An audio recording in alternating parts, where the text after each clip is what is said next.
Hello, GCCS Eagle here, and I have a quick review per se of the Wild Grinderz Emo Cry skate spot.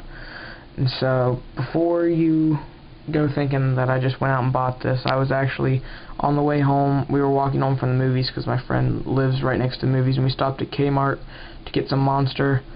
And on the clearance rack was this sitting there for $6, and I was like, well, for $6, if this even moderately does what it looks like or can work for, you know, a couple days, it's worth it. And so yeah, it's not Tech Deck brand, it's Wild Grinderz. I actually looked at it. It's a Rob Dyrdek company, not company, but product that he has.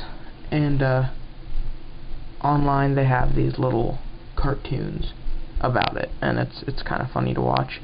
They have like cartoon little series, and it's him as a kid, and it's a couple buddies. I don't know if they correspond to real life. And then he's got his dog, and they all have a featured ramp. And this is the emo kids ramp, and then there's like, you know, a whole bunch of people. And then he's got his dog, and he's got his him and his buddies and little gangster kid and stuff. So that's kind of the Wild Grinderz thing, and they're not very good quality. I didn't like any of the other ones except for this one and Rob's. Rob's is a ramp going onto a bench, but the other ones, like, the ramps would fold out, and it would almost be like, they said they were a tabletop, but it was hollow. Like, they folded into that spot, so it was like you can't really go on top of them, but whatever.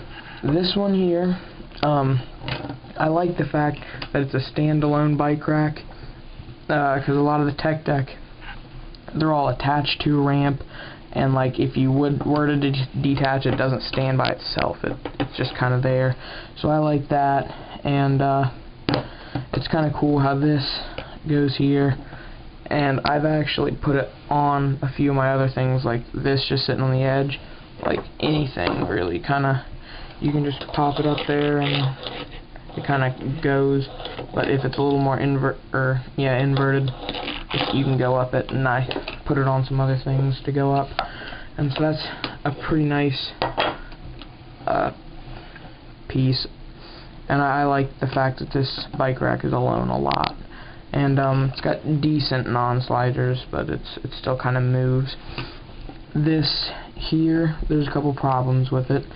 If you come up too difficult, come up with a little bit too much force, you'll kind of push it. But you know, just normally, the way I would normally go up it, doesn't. And if you're coming this way and you come down on it, sometimes you can snag this and it'll pop off. Or like if you come up this way and miss and your hand hits it, it'll go like this and it'll pop off. So that's not that big a deal, but you know, you always want to point those out. But for $6, I think it was pretty nice. And then once I get tired of this plastic rail, and I get like if I get like a nice metal one, you know, I could take my homemade box thing, spaghetti filled with rice, and just like attach it somewhere, so you know you got your permanent, like attach it there and whatever. But overall, it's a good buy. I wouldn't order it, because if you're on the internet ordering something, I'd get something different. I'd get a ramp from like Affliction, or you know, like an actual ramp. But if you were to see this somewhere, I would get it. My final say would be buy at your convenience.